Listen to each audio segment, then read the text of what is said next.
जय श्री श्याम बच्चों। Mission paramedical ANM classes में आपका बहुत बहुत स्वागत है। आज अपनी क्लास में जो टॉपिक हम पढ़ेंगे वो है बेटा क्लासिफिकेशन ऑफ फूड, क्योंकि ये बहुत ही इंपॉर्टेंट टॉपिक है जो एएनएम कॉम्पिटिटिव एग्जाम्स में आने वाला है।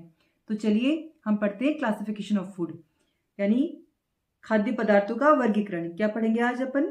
खाद्य पदार्थों का वर्गीकरण पढ़ेंगे। तो वर्गीकरण की श्रेणी में सबसे पहला जो हम डिफ्रेंशिएट करते हैं जो फूड प्रोडक्ट्स हैं उनको बॉडी बिल्डिंग फूड क्या बोलते हैं? इनको निर्माण करने वाले खाद्य पदार्थ। किसका निर्माण करेंगे? ये बॉडी का निर्माण करेंगे। तो जो निर्माण करने वाले खाद्य पदार्थ होती है बेटा, इनमें मुख्य जो बॉडी बिल्डिंग फूड है वो है प्रोटीन। क्या है? प्रोटीन है। जो मुख्य पोषक तत्व है वो है प्रोटीन। और क्या फंक्शन है प्रोटीन का? ये शरीर की वृद्धि और विकास करता है, ऊतकों की मरम्मत करता है। गर्भवती और स्तनपान कराने वाली महिलाओं में इसकी अधिक आवश्यकता होती है, क्योंकि प्रेग्नेंट लेडीज और जो लैक्टेटिंग मदर्स हैं, जो स्तनपान कराती हैं महिलाएं, उनमें इसकी अधिक आवश्यकता होती है, क्योंकि उनका बच्चा भी प्रेगनेंसी में हो चाहे लैक्टेटिंग फेज में हो, उनका बच्चा अपनी माँ से ही पोषक तत्व लेता है। तो उस दौरान दोनों ही गर्भवती स्त्री और स्तनपान कराने वाली माता दोनों में ही इसकी आवश्यकता ज्यादा होती है। अगर एग्जाम्पल्स की बात करें, किसके example? Body building food, protein. Protein के एग्जाम्पल की बात करें कि प्रचुर मात्रा में प्रोटीन किन खाद्य पदार्थों से मिलता है? तो बेटा दूध, दही, पनीर, अंडा, मछली, दालें, अंकुरित अनाज, सोयाबीन और मेवे से हमें क्या मिलता है? प्रचुर मात्रा में प्रोटीन मिलती है। अगर पोषक मूल्य की बात करें, बॉडी बिल्डिंग फूड की पोषक मूल्य की बात करें, अगर न्यूट्रिटिव वैल्यू इसकी क्या है, न्यूट्रिटिव वैल्यू की हम बात करें तो 1 ग्राम प्रोटीन में बच्चों 4 किलो कैलोरीज प्रोटीन पाई जाती है। 1 ग्राम प्रोटीन में 4 किलो कैलोरीज एनर्जी, ऊर्जा प्राप्त होती है। और उच्च गुणवत्ता की प्रोटीन कहाँ से मिलती है? कौन से फूड प्रोडक्ट्स हैं, कौन सी खाद्य पदार्थ हैं जिनसे हमें बहुत अच्छी उच्च गुणवत्ता की प्रोटीन मिलती है? वो है बेटा दूध, अंडा और मछली से। अगर वनस्पति प्रोटीन की बात करें, वेजिटेबल प्रोटीन की बात करें, तो वो मिलेगी बेटा दालें, अनाज संयोजन से। अनाज संयोजन का मतलब हो गया कि जो आटा हम खाते हैं, जो रोटी जिस आटे की हम खाते हैं वो मल्टीग्रेन होना चाहिए, वो एक ग्रेन का नहीं होना चाहिए। उसमें अधिक जो अनाजों का संयोजन होना चाहिए। जैसे कि मल्टीग्रेन में क्या क्या होगा? गेहूं भी लेते हैं, जौ भी लेते हैं, ज्वार भी ले सकते हैं, बाजरा, मक्का, चना इत्यादि। तो वो होना चाहिए बेटा अनाजों का संयोजन।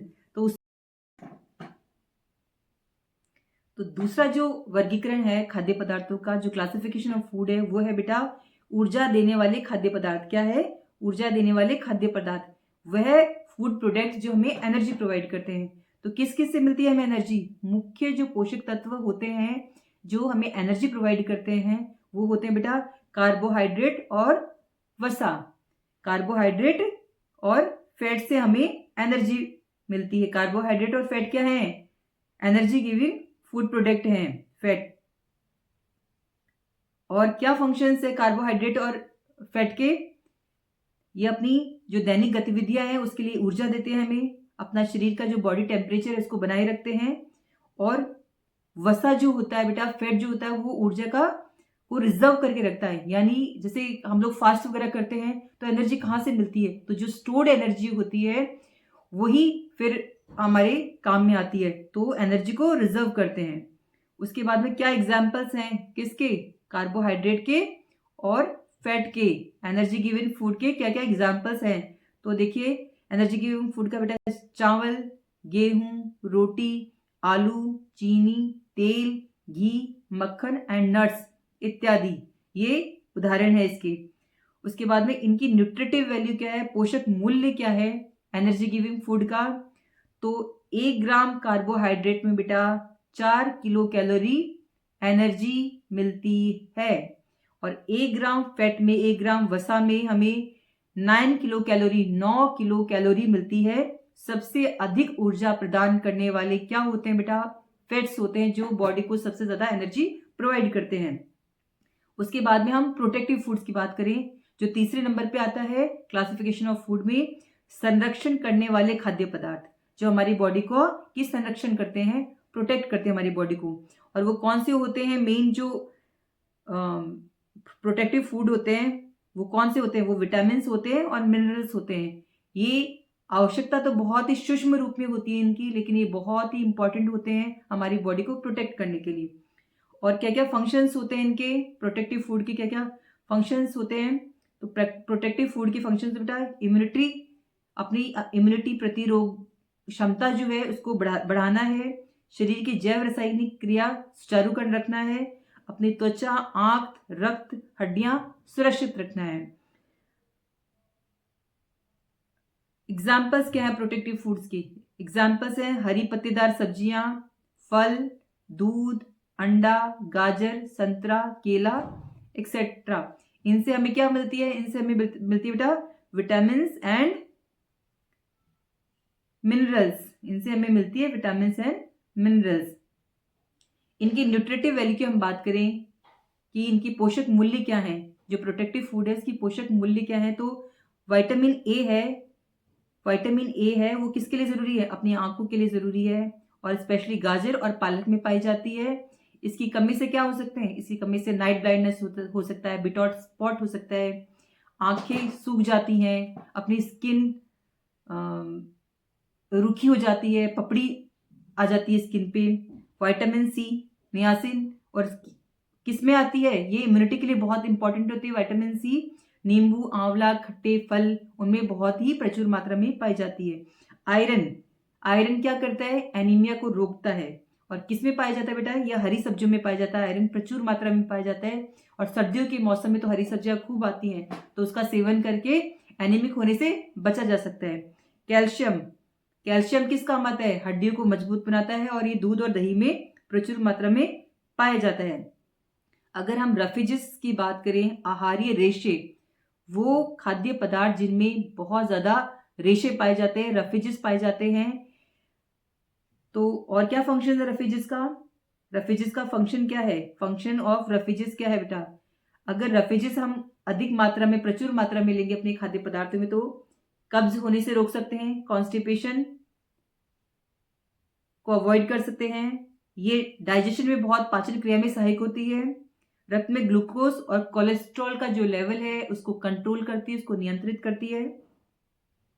एग्जाम्पल्स की बात करें, रेफिजेस के रेशो के जो खाद्य पदार्थ पाए जाते हैं उनके एग्जाम्पल्स की बात करें तो सलाद, गाजर, खीरा, इस सब में बहुत प्रचुर मात्रा में रेफिजेस पाए जाते हैं। सब्जियां, जो भी हरी सब्जियां हैं, फल है, साबुत अनाज है, छिलकेदार दालें हैं, छिलकेदार दालों में रेफिजेस ज्यादा पाया जाता है अगर हम कंपेयर करें पॉलिश दालों के तो। फिर पांचवा जो फूड क्लासिफिकेशन में आता है पानी। जीवन पानी बिना सब सुन बेटा, पानी बिना कोई लाइफ नहीं है। और पानी के कार्य क्या है? पोषक तत्वों का परिवहन करना, शरीर का टेम्परेचर मेंटेन करना, तापक्रम मेंटेन करना, नियंत्रित करना, और विषाक्त पदार्थों का निष्कासन करना, यूरिन के थ्रू जो वेस्ट प्रोडक्ट्स है उसको बॉडी से एग्जिट करना। पोषक तत्वों के आधार पर खाद्य पदार्थों का वर्गीकरण। अगर हम न्यूट्रिशन लेवल देखें, न्यूट्रिटिव वैल्यू देखें, उसके आधार पर अगर हम जो फूड्स का क्लासिफिकेशन करें, खाद्य पदार्थों का वर्गीकरण करें, वो होगा बेटा मैक्रोन्यूट्रिएंट्स। मैक्रोन्यूट्रिएंट्स का मतलब होता है वो पोषक तत्व जो बड़ी संख्या में, अधिक संख्या में जिनकी आवश्यकता अपनी बॉडी को होती है। वो क्या होते हैं? कार्बोहाइड्रेट होते हैं, फिर प्रोटीन होते हैं, फिर फैट होते हैं। उसके बाद में माइक्रोन्यूट्रिएंट्स, वो क्या हो गया? मैक्रोन्यूट्रिएंट्स, उनकी आवश्यकता अधिक होती है शरीर को। माइक्रोन्यूट्रिएंट्स सूक्ष्म पोषक तत्व, इनकी नीड बॉडी को कम मात्रा में इनकी आवश्यकता होती है, वो होते हैं विटामिन, जैसे vitamin A, vitamin B complex, C, D, E, K. कम मात्रा में आवश्यकता होती है, लेकिन आवश्यकता बहुत ही जरूरी होती है। इनकी कमी से बहुत सारे कॉम्प्लिकेशन, बहुत सारी जटिलताएं हो सकती हैं। मिनरल्स की आवश्यकता भी बहुत कम होती है, जैसे कि calcium, phosphorus, iron, iodine, zinc, sodium, potassium. इनकी नीड भी बॉडी में सूक्ष्म रूप में होती है, लेकिन बहुत ही जरूरी होता है। जैसे कि आयरन की कमी से क्या होगा? एनीमिया हो जाता है। पानी और रेफिजेस, ये भी बहुत इंपॉर्टेंट है अपनी बॉडी के लिए। उसके बाद में अगर फ्लो चार्ट देखें, हम फूड क्लासिफिकेशन का फ्लो चार्ट देखें, तो इसमें पहला क्या बताया था मैंने? Energy giving food. दूसरा बॉडी बिल्डिंग फूड, तीसरा protective food. Energy giving food में क्या आएगा? कार्बोहाइड्रेट एंड फैट, और बॉडी बिल्डिंग में प्रोटीन, और प्रोटेक्टिव फूड में विटामिन एंड मिनरल्स। अगर एग्जाम्पल की बात करें तो अनाज, रोटी, चावल, चीनी, तेल से हमें क्या मिलता है? हमें कार्बोहाइड्रेट और फैट, वसा, दोनों चीजें मिलती हैं। अगर हम बॉडी बिल्डिंग फूड की बात करें तो दालें, दूध, अंडा, मछली, इससे हम सब, इनसे क्या मिलती है हमें? इससे प्रोटीन प्रचुर मात्रा में मिलती है। अगर हम प्रोटेक्टिव फूड की बात करें तो फल, हरी सब्जियां, दूध, अंकुरित अनाज इत्यादि से हमें क्या मिलेगा? हमें विटामिन और मिनरल्स मिलेंगे। अगर हम ऊर्जा देने वाले कार्बोहाइड्रेट की बात करें और फैट की बात करें, जो ऊर्जा देने वाले फूड प्रोडक्ट हैं, तो जैसे चावल, रोटी, तेल, तो 100 ग्राम चावल से हमें कितना किलो कैलोरीज एनर्जी मिलेगी? 130 किलो कैलोरी एनर्जी मिलेगी। अगर हम बॉडी बिल्डिंग फूड की बात करें, जो स्पेशली क्या होती है? प्रोटीन होती है, जो किससे मिलती है? दाल, दूध, अंडे से। तो 100 ग्राम दाल में 24 ग्राम प्रोटीन पाई जाती है। कितनी ग्राम? 24 ग्राम प्रोटीन पाई जाती है। अगर हम प्रिवेंटिव फूड की बात करें, संरक्षण करने वाले फूड की बात करें, जो क्या होते हैं? विटामिन और मिनरल्स होते हैं, जो किससे मिलते हैं? हमें फल, सब्जियों से मिलते हैं, जैसे विटामिन ए, सी, आयरन इत्यादि। पानी बहुत इंपॉर्टेंट होता है। 2 से 3 लीटर पानी प्रतिदिन व्यक्ति को पीना चाहिए। तो हमने क्या पढ़ा आज? हमने पढ़ा खाद्य पदार्थों का वर्गीकरण। पहला, ऊर्जा देने वाले खाद्य पदार्थ, दूसरा, निर्माण करने वाले खाद्य पदार्थ, तीसरा, संरक्षण करने वाले खाद्य पदार्थ। ऊर्जा देने वाले खाद्य पदार्थों को इस जो फ्लो चार्ट है, इसकी सहायता से आप बहुत इजीली बेटा इसको याद रख सकते हैं। ध्यान से देखिए, ऊर्जा देने वाले जो खाद्य पदार्थ होते हैं कौन से होते हैं? कार्बोहाइड्रेट और फैट। और किस में पाए जाते हैं? अनाज, रोटी, चावल, चीनी, तेल इत्यादि में क्या पाए जाते हैं? कार्बोहाइड्रेट और फैट पाए जाते हैं। निर्माण करने वाले खाद्य पदार्थ स्पेशली कौन सी होती है? प्रोटीन्स, जो बॉडी का निर्माण करने में बहुत ही महत्वपूर्ण भूमिका अदा करती है। और किस में पाई जाती है? दाल, दूध, अंडा, मछली में पाई जाती है। प्रिवेंटिव फूड जो बॉडी को संरक्षण प्रदान करती है, प्रोटेक्ट करती है, वो होते बेटा विटामिन एंड मिनरल्स। और किस में पाए जाते हैं? फल, सब्जियों, दूध, अंकुरित दाल में। इस फ्लो चार्ट में हायरार्की बनी हुई है, नीड के हिसाब से फूड क्लासिफिकेशन दे रखा है। तो सबसे पहले सबसे अधिक मैक्रो न्यूट्रिएंट्स हमने जब भी पढ़ा था, मैक्रो में क्या आता है बेटा? कार्बोहाइड्रेट आता है। उसके बाद में विटामिन की जरूरत होती है, उसके बाद में प्रोटीन्स की जरूरत होती है, और सबसे कम फैट की जरूरत होती है। सबसे कम फैट्स की जरूरत क्यों होती है? क्योंकि जो फैट होते हैं वो सबसे सर्वाधिक कैलोरीज हमें देते हैं, सबसे ज्यादा एनर्जी गिविंग फूड होते हैं। फूड फैट कम मात्रा में भी भरपूर एनर्जी देंगे हमें।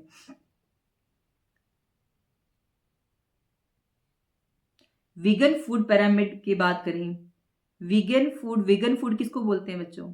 वीगन फूड बोलते हैं बेटा ओनली प्लांट्स डिपेंडेंट, यानी एनिमल्स से कुछ भी खाद्य पदार्थ इसमें नहीं, इस वीगन डाइट में शामिल किया जाता। सारी जो होती हैं वो फूड पे, जैसे ब्रेड बनती तो अनाज से बनती है, वेजिटेबल्स वगैरह है, फ्रूट्स वगैरह है, तो ये सब कुछ ये है। जैसे मूंगफली का दूध या आमंड्स मिल्क वगैरह सब ये प्लांट्स पे ही डिपेंडेंट होता है। आई होप आज की क्लास आपको समझ आई होगी अच्छे से बच्चों। तो मेरे इसी तरह टॉपिक्स को क्लियर करने के लिए मेरे यूट्यूब चैनल से जुड़े रहें। मेरी क्लास को अपने दोस्तों के साथ ज़्यादा से ज़्यादा शेयर करें। मेरी क्लास को लाइक, शेयर एंड सब्सक्राइब करें बच्चों। Thank you so much. Bye bye.